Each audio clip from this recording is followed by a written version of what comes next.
So hello everyone, आज मैं आपके लिए एक्सप्लेन करूंगी अ मोमेंट बट फॉरएवर का एपिसोड नंबर 7। तो जैसा कि लास्ट एपिसोड में हमने देखा था कि युआन जोंग टियान और लियान के साथ फॉक्स केव में बनाए हुए घर में आराम से रह रहा था, मगर इस लोकेशन के बारे में मॉर्गोस क्लैन के लीडर को पता चल गया तो वो वहाँ मौजूद शील्ड को ब्रेक करना शुरू कर देता है। साथ ही वो अब इवल शैडोज के भी कंट्रोल में आ चुका था, जो बात युआन जोंग भी जान जाता है।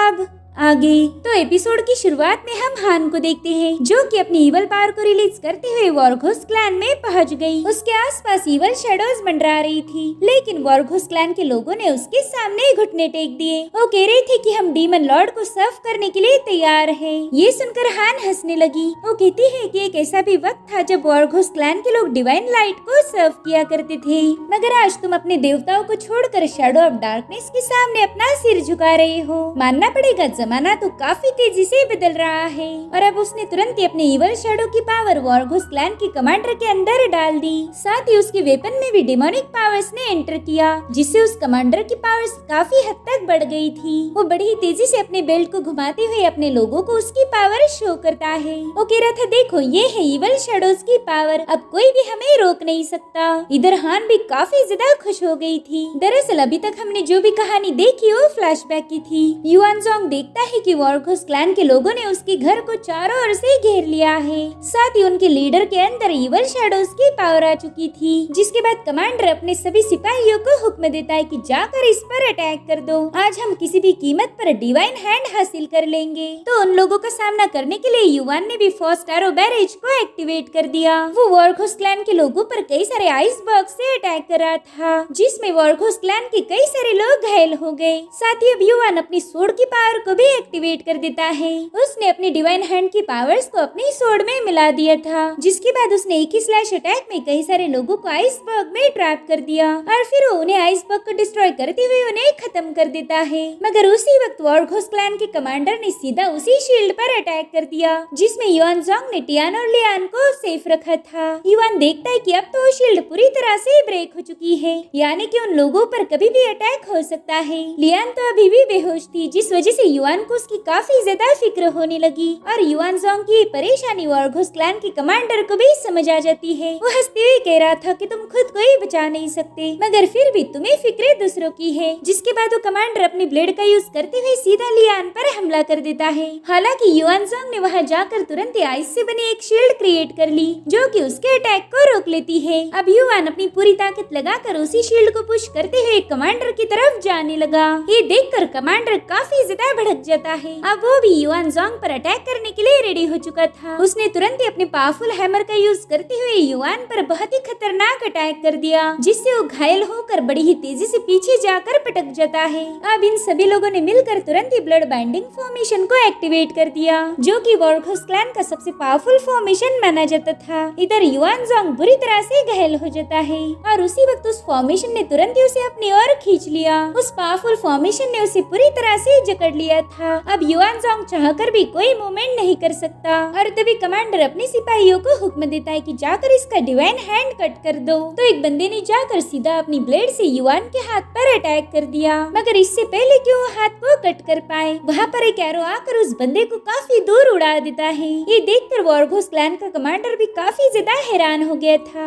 बल हम देखते कि ये अटैक लियान ने किया है। हम देख पाते हैं कि लियान की बॉडी से डिवाइन ऑरा रिलीज हो रही है और तभी वॉर्गोस क्लैन का कमांडर उस पर हमला करने के लिए कूद जाता है, लेकिन वहाँ पर एक डिवाइन शील्ड एक्टिवेट हो गई थी, जिस वजह से कमांडर के पंच का लियान पर कोई असर नहीं होता। लियान आगे बढ़ते हुए अपनी पावरफुल ऑरा से ही कमांडर को पीछे पुश कर रही थी। साथ ही लियान की बॉडी पर क्रैक्स पड़ना शुरू हो जाते हैं। वो सोचती कि शायद ये मॉर्टल बॉडी मेरी डिवाइन पावर को हैंडल नहीं कर पा रही। इसका मतलब ये था कि थोड़ी देर में मॉर्टल बॉडी डिस्ट्रॉय हो जाएगी और उसी वक्त लियान ने एक पावरफुल पाम अटैक कर दिया, जिससे वहाँ पर गोल्डन ऑरा रिलीज होने लगती है। उस डिवाइन पावर ने एक ही झटके में वॉर्गोस क्लैन ने बनाए हुए फॉर्मेशन को ब्रेक कर दिया, जिसके चलते युआन नीचे गिर गया था। वॉर्गोस क्लैन के लोग देखते कि वहाँ पर जोर जोर से बादल गरजने लगे हैं। टियान तो वहाँ के बदलते हुए मौसम को देखकर ही समझ गया कि ये तो सेलेस्टियल पनिशमेंट है। वो लियान को बता रहा था कि प्लीज अपनी डिवाइन पावर का यूज मत करो, वरना हेवन को पता चल जाएगा कि तुम एक गॉडेस हो। दरअसल गॉड्स का मॉर्टल्स की दुनिया में आना अलाउड नहीं था और लियान ने अपनी डिवाइन पावर का यूज करके हेवन के इस रूल रूल को ब्रेक कर दिया।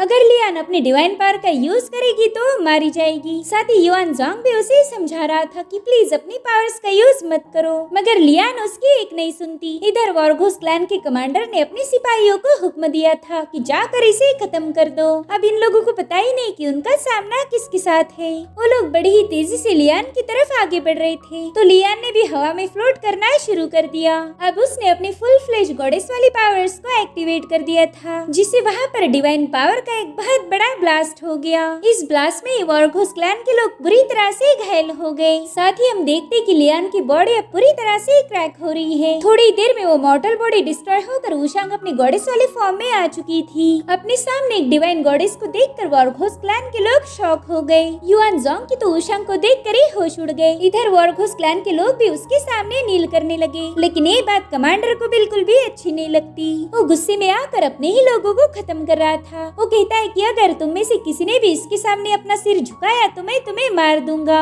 चाहे आज यहाँ पर कोई गॉडेस आए या फिर जेड एम्परर, हम बिल्कुल भी पीछे नहीं हटेंगे। जल्दी से जाकर उस गॉडेस पर अटैक करो। अब उन लोगों को भी ना चाहते हुए अपने कमांडर का हुक्म मानना पड़ता है, इसलिए वो सभी लोग वुशांग पर अटैक करने के लिए कूद गए। लेकिन वुशांग के एक ही अटैक ने उन्हें खत्म कर दिया था। वो देखती कि आसमान में थंडर ट्रिबुलेशन होना शुरू हो चुकी है, यानी कि अब उसके पास ज्यादा वक्त नहीं था, इसलिए वो जल्दी से युआन जोंग की तरफ जाने लगी। इधर युआन भी उसी की तरफ आगे बढ़ रहा था, लेकिन इससे पहले कि उन दोनों के हाथ टच हो पाए, हेवन से एक चेन बाहर आ गई थी, जिसने सीधे जाकर वुशांग को जकड़ लिया। वो चेन वुशांग को हेवन की तरफ खींच रही थी, इसलिए वुशांग युआन जोंग से कहने लगी कि मुझे माफ कर देना, मैंने इतने दिनों तक सच्चाई तुमसे छुपा के रखी। काश मैं तुम्हारे साथ जिंदगी भर रुक पाती। और उसी वक्त उन चेन्स ने उसे हेवन में खींच लिया। युआन जोंग चाहकर भी उसे रोक नहीं सकता था, जिसके बाद हमें सीधे हेवन की पनिशमेंट डाइस का सीन दिखाया जाता है, जहाँ पर वुशांग को जंजीरों से जकड़ कर रखा हुआ था और तभी उसके पास हान आ जाती है। वो देखती कि वुशांग तो बेहोश हो चुकी है, तो वो अपनी डिवाइन पावर का यूज करते हुए तुरंत ही वुशांग को होश में लेकर आती है। वो वुशांग से पूछ रही थी कि सिस्टर, तुम्हें गॉड बाइंडिंग रोप में कैद क्यों करके रखा है? तुम तो मॉर्टल्स की दुनिया में थी, फिर तुम्हें अचानक से ये पनिशमेंट क्यों मिली? जिस पर वुशांग कह रही थी कि वो सब मैं तुम्हें बाद में बताऊंगी, पहला तो तुम सभी गॉड्स को इन्फॉर्म करो कि डीमन रन दोबारा से अपीयर हो चुकी है। मेरे ख्याल से इवल शैडो क्लैन भी वापस आ चुका है। हमने जल्दी से उन्हें खत्म करना होगा, वरना इस दुनिया पर दोबारा से डीमंस का राज आएगा। ये सब सुनकर हान उसे बताने लगी कि फिलहाल हमारे गॉड के पास ज्यादा पावर नहीं है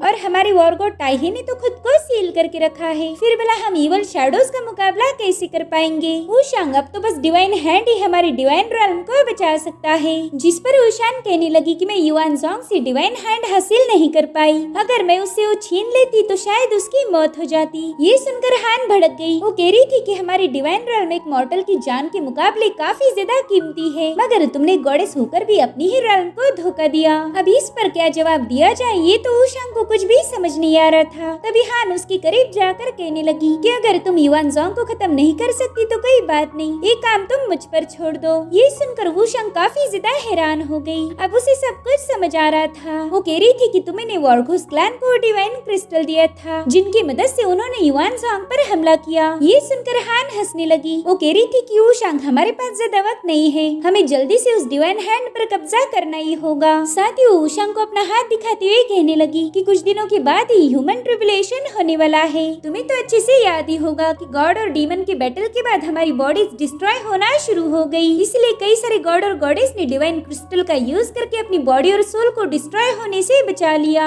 इनफैक्ट वो लोग तो उसी क्रिस्टल में सील हो गए। मुझे भी ये बात पता नहीं थी कि आखिर हमारी बॉडीज डिस्ट्रॉय क्यों हो रही है, लेकिन जब मैं प्रिंसेस ऑफ लेक से मिली तभी उसने मुझे बताया था कि ये सब ह्यूमन ट्रिबुलेशन की वजह से हो रहा है। ये सब सुनते ही वुशांग को याद आ गया कि उसने प्रिंसेस ऑफ लेक के टूम में एक शैडो देखी थी, जो कि और कोई नहीं बल्कि हान है। वो उससे पूछती कि बताओ तुमने एक डीमन बनना क्यों चुना? अब उसके इस सवाल से हान को अपनी पास्ट लाइफ की बातें याद आती है। दरअसल हान के पास शुरू से ही डिवाइन पावर्स थी, लेकिन उसी के गांव वालों ने उसे एक विच समझकर जला दिया। उन्हीं लोगों में उसकी छोटी बहन भी शामिल थी, जो उसे एक डीमन कह के पुकारने लगती है। हान ने ये सारी बातें सालों से अपने दिल में दबा के रखी थी। इन्हीं सारी रीजंस की वजह से उसका इनर डीमन स्ट्रॉन्ग हो जाता है। हालांकि हान ऐसी नहीं थी, लेकिन उसे एक डीमन बनाया गया। अब वो वुशांग को बताने लगी कि अगर गॉड्स इस ट्रिबुलेशन को पास नहीं कर पाए तो उनकी डिवाइन पावर्स चली जाएगी, वो डिस्ट्रॉय होकर कभी दोबारा से रीइंकार्नेट नहीं हो पाएंगे। देखा जाए तो इसमें हम देवताओं की कोई गलती नहीं, लेकिन फिर भी हम पर अलग अलग ट्रिब्यूलेशन करके हमें टॉर्चर किया जाता है। ये हेवन ना होकर हमारे लिए एक डिवाइन केज है जिसमें हमारे जैसे देवता हजारों सालों से कैद थे, जिसके बाद वो अपनी इवल पावर्स रिलीज करना शुरू कर देती है। वो कह रही थी कि हेवन अच्छे लोगों को गॉड बनाता है, वहीं पर ऑप्सिस लोग एक डीमन में बदल जाते हैं। और रही बात मेरी, तो मेरी किस्मत में डीमन बनना ही लिखा हुआ था। जिसके बाद वो अपने डीमन वाले फॉर्म में आ जाती है। उसकी जबरदस्त डिमोनिक पावर देखकर तो उशांग के होश उड़ गए। वो उसे समझाती है कि सिस्टर प्लीज गुस्से का शिकार मत बनो, इससे तो तुम हमेशा के लिए डार्कनेस में चली जाओगी। मगर हान पर तो उसकी बातों का कुछ भी असर नहीं हो रहा था। वो कहती उशांग तुम एक दिन जरूर से समझ जाओगी जो हमें हमेशा के लिए कैद कर सकती है। इस दुनिया में प्यार की भी कोई अहमियत नहीं, अगर यहाँ पर किसी चीज से फर्क पड़ता है तो वो है पावर। अगर तुम पावरफुल हो तो पूरी दुनिया तुम्हारे सामने सिर झुकाएगी। तुम्हारे पास डिवाइन पावर है या फिर डिमोनिक, इससे भी कोई फर्क नहीं पड़ता। तुम अपनी पावर्स के दम पर अपनी किस्मत खुद लिख सकती हो। लेकिन उशांग उसकी एक नहीं सुनती। वो कह रही थी कि तुम पावर के लालच में अंधी हो चुकी हो, एक डीमन बनकर तुम्हारा कोई फायदा नहीं होगा। वो कहती कि जल्दी तुम्हें डिवाइन पनिशमेंट मिलेगी, फिर देखते हैं कि तुम उस मॉर्टल को कैसे बचाओगी। मुझे तो बिल्कुल नहीं लगता कि तुम्हारी मौत के बाद वो भी जिंदा रह पाएगा। जिस पर उशांग कहती कि शायद यही तुम्हारी प्लानिंग थी, तुमने जानबूझकर वॉरघोस क्लैन से हम पर अटैक करवाया ताकि मैं अपनी डिवाइन पावर का यूज करने पर मजबूर हो जाऊं। और जैसे ही मैंने अपने डिवाइन पावर्स का यूज किया, हेवन को मेरे बारे में पता चल गया। जिस पर हान कहती हाँ यही मेरा प्लान था, लेकिन इसे समझने में तुमने काफी ज्यादा देर कर दी। अब तो तुम चाहकर भी उस मॉर्टल को बचा नहीं पाओगी। जिसके बाद वो जोर जोर से हंसने लगी, साथ ही वो अपने गॉडेस वाले फॉर्म में भी आ गई थी। उसी वक्त उशांग को हेवन की आवाज सुनाई दी। डार्क हेवन कह रहे थे कि उशांग ने मॉर्टल वर्ल्ड में जाकर हमारे रूल्स को ब्रेक किया, साथ ही उसने एक मॉर्टल की किस्मत को बदलने की भी कोशिश की जो कि हमारे हेवनली रूल्स के अगेंस्ट है। और इसी वजह से उशांग को लाइटनिंग पनिशमेंट का अभी के अभी सामना करना होगा ताकि हेवन उसकी बॉडी को क्लींस कर पाए। वहीं दूसरी तरफ हम मॉर्टल वर्ल्ड में युआन जोंग को देखते हैं जो कि उशांग को बुरी तरह से मिस कर रहा था। वो आसमान की तरफ देखते हुए कहने लगा कि तुम इतनी दूर हो कि मैं तुम्हारे पास भी नहीं आ सकता। मगर उसे पूरी उम्मीद थी कि वो उशांग से एक दिन जरूर मिलेगा और तभी उसे वहाँ पर किसी के आने की आहट हुई। एक पल के लिए तो युआन जोंग को ऐसा लगा कि उशांग दोबारा से वापस आ चुकी है, मगर वो उशांग ना होकर टांग हुआ था। अपने दोस्त को वहाँ देखकर युआन जोंग काफी ज्यादा हैरान हो गया। उससे पूछता है कि तुम यहाँ क्यों आए हो? मेरे ख्याल से तुम मुझे वापस क्लैन में ले जाने आए हो, अब मेरा भी यहाँ रुक के कोई फायदा नहीं। मगर हुआ कि इरादे तो कुछ और ही थे। उसने तुरंत ही अपना फैन युआन जोंग के आर पार घुसा दिया। युआन जोंग तो शॉक था कि उसके जिगरी दोस्त ने उसी की पीठ पर वार किया। युआन जोंग बुरी तरह से घायल होकर नीचे गिर जाता है। वहाँ पर टियान और यून थे जो कि चाहकर भी युआन की मदद नहीं कर सकते। वहीं दूसरी तरफ हेवन में उशांग को लाइटनिंग की पनिशमेंट दी जा रही थी। इधर हुआ युआन जोंग से कहता है कि अब फॉक्स क्लैन मेरा हुआ, वैसे भी तुम्हें हमारे फॉक्स क्लैन से कोई लेना देना नहीं था, अब तुम्हारी मौत के बाद हमारा क्लैन सेफ रहेगा। दरअसल यहाँ पर हुआ ने ऐसा क्यों किया, इसके पीछे एक वजह थी। जब टांग हुआ जंगल से गुजर रहा था तभी उसे किसी की आवाज आने लगी। वो आवाज उसे पुकार रही थी। टांग हुआ देखता है कि अचानक से उसके सामने एक गॉडेस आ गई जो कि और कोई नहीं बल्कि हान थी। हान को अपने सामने देखते ही टांग हुआ उसे ग्रीट करने लगा। वो कह रहा था कि प्लीज मदर हमारे फॉक्स क्लैन की हिफाजत करो। हमारे फॉक्स क्लैन ने आज तक काफी सारी मुसीबतों का सामना किया है। वॉरघोस क्लैन ने बेवजह हमारे लोगों को मार दिया, इसलिए प्लीज गॉडेस हमारे फॉक्स क्लैन की हिफाजत कीजिए। जिस पर हान कहने लगी कि तुम्हारे फॉक्स क्लैन की तबाही तो होके रहेगी, नियति को कोई भी बदल नहीं सकता, लेकिन इस मुश्किल समय में बस एक ही बंदा तुम्हारे क्लैन को प्रोटेक्ट कर सकता है जिसे हेवन ने खुद चुना है। लेकिन टांग हुआ ने तो ऐसी कोई भविष्यवाणी नहीं सुनी थी, इसलिए वो काफी ज्यादा शॉक हो जाता है। तो उसे यकीन दिलाने के लिए हान ने अपनी डिमोनिक पावर का यूज किया। उस पावर की चपेट में आते ही टांग हुआ एक अलग ही इल्यूजन में फंस जाता है। उसके सामने उसके कई सारे लोग मारे जा चुके थे और उन सभी की मौत का कारण था युआन जोंग। वो देखता है कि युआन जोंग ने 1 बाय 1 उनके पूरे क्लैन को ही खत्म कर दिया है, जिसमें उनका मास्टर भी शामिल था। ये सब देखकर तो टांग हुआ के होश उड़ गए और अब उसे एक और विजन आता है जिसमें टांग हुआ ने खुद ही युआन जोंग को खत्म कर दिया था, जो कि देखकर वो काफी ज्यादा डर गया। उसे तो यकीन ही नहीं हो रहा था कि वो आगे चलकर अपने ही दोस्त का खून करेगा। और अब उसका वही फॉर्म आकर टांग हुआ के कान में कहने लगता है कि हेवन ने तुम्हें इस काम के लिए चुना था, तुम ही फॉक्स क्लैन की आखिरी उम्मीद हो। जिसके बाद वो बंदा एक ईवल ऑरा में ट्रांसफॉर्म हो गया, जो कि सारी की सारी टांग हुआ में समा जाती है। टांग हुआ पूरी तरीके से हान के कंट्रोल में आ चुका था और इसी वजह से उसने सीधे आकर युआन जोंग पर हमला किया। वो युआन जोंग को बताता है कि कि मुझे हेवनली गॉडेस ने ऐसा करने के लिए बताया था, तो मैंने उसी गॉडेस की कमांड को फॉलो किया।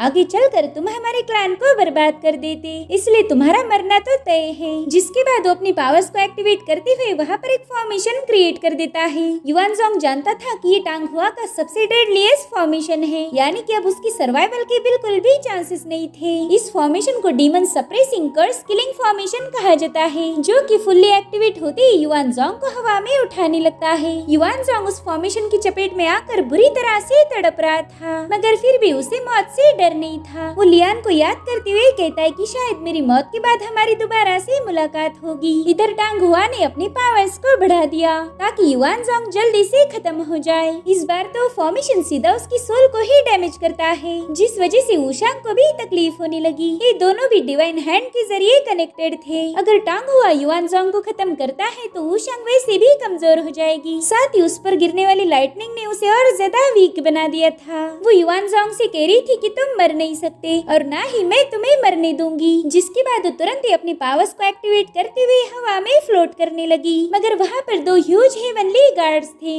जो कि वुशांग को वहाँ से कहीं नहीं जाने देंगे। मगर वुशांग ने ठान लिया था कि वो युआनजोंग को प्रोटेक्ट करेगी, इसलिए वो कहने लगी कि भले ये लाइटनिंग पनिशमेंट मुझे खत्म ही क्यों ना कर दे, लेकिन मैं तुम्हें जरूर बचाऊंगी। तभी हम देख पाते हैं कि उसके माथे से एक डिवाइन लाइट रिलीज हो रही है, जिसमें गॉडेस वुशांग की बची कुची पावर्स थी। तो वुशांग ने युआनजोंग को बचाने के लिए अपने डिवाइन लाइट को सीधा मॉर्टल वर्ल्ड में भेज दिया। जिसके बाद वो कमजोर होकर दोबारा से नीचे गिर जाती है। वुशांग ने खुद की परवाह न करते हुए अपनी सारी बची कुची पावर युआनजोंग को भेज दी, जो देखकर वहाँ के हेवनली गार्ड्स भी काफी ज्यादा हैरान थे। मगर डा ऑफ हेवन के रूल्स के आगे किसी की एक नहीं चलती, इसलिए उन्होंने दोबारा से वुशांग का रास्ता बंद कर दिया। और इसी के साथ ये एपिसोड यहीं पर एंड हो जाता है। Thank you so much for watching. Bye bye, take care.